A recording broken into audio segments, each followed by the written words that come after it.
Същото ми разказа и археологът доцент Алберт Нихомаев, който разкопава крепостта Алабуга на другия край на Волжка България. Там, близо до планината Урал, преди повече от 1000 години българите построили форт, който поел контрола на търговията по река Кама. В ниското до брега на реката били селата на угрите, прадедите на съвременните унгарци. Угрите били български поданици и се занимавали свободно с земеделие и скотовъдство, а българите се настанили на хълма, от който се вижда цялата долина на река Кама.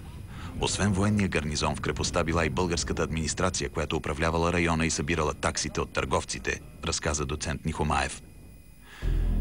В годините на най-голямото им могъщество Волжка България контролирала всички тези земи от Каспийско море до Северния ледовит океан. Търговците нямало как да заобиколят България и плащали по 1/10 от товара си, независимо дали пътували с кервани през степта по пътя към Киев, Търново и Константинопол или плавали с кораб по Волга.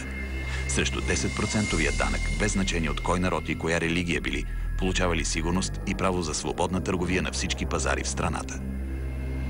Но през 13 век съдбата на Волжка България щяла да бъде променена.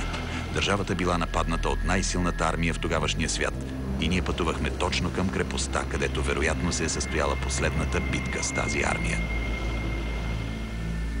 Когато неотдавна открили крепостта, към която пътувах, археолозите били изумени.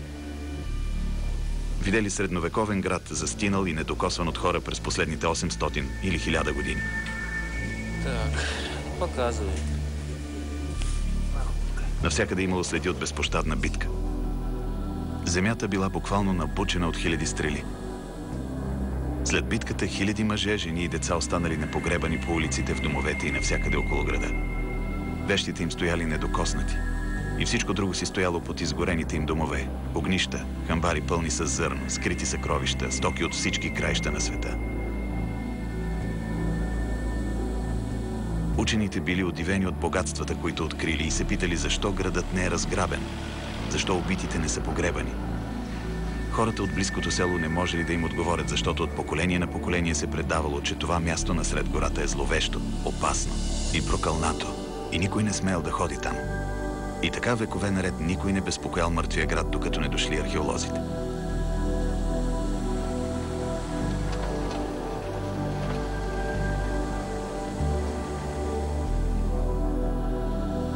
Още с началото на разкопките археолозите започнали да получават първите отговори. Повечето оръжия и части от доспехи определили като български и монголски. Затова допуснали, че най-вероятно са открили мястото на безпощадна битка от 1236 година, когато монголо-татарите нападнали Волжка България. Бях запознат с войната от 1236 година. Нейната история започнала от Чингис хан.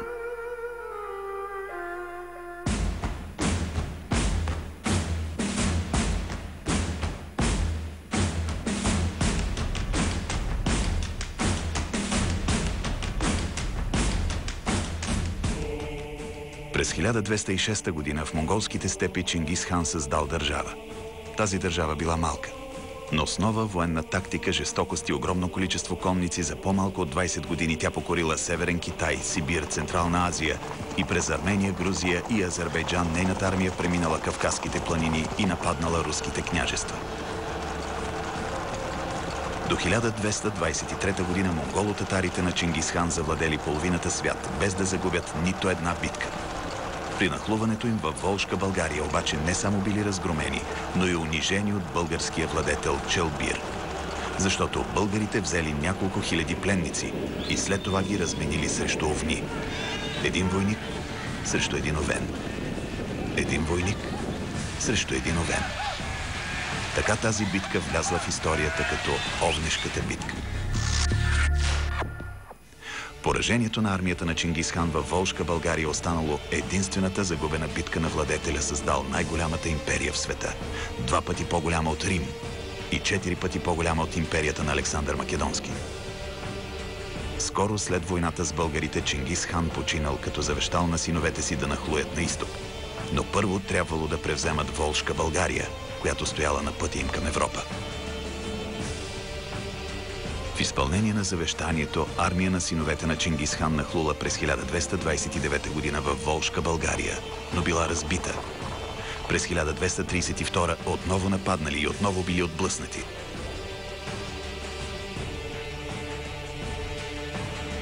След като синовете на Чингис хан се провалили, организацията на военната кампания поел най-талантливият му внук – хан Батий. Той събрал 5 армии. Съвременниците пишат, че само конниците били 129 хиляди. Никоя друга държава не можела да събере такава войска.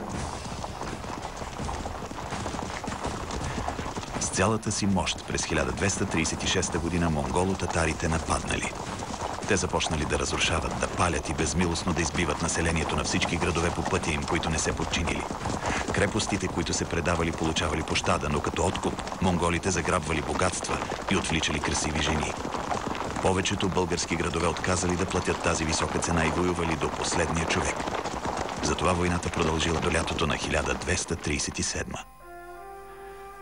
Зверствата на монголо-татарите са описани от много руски летописци, а в една от средновековните книги пише как е загинала българската столица, град Биляр.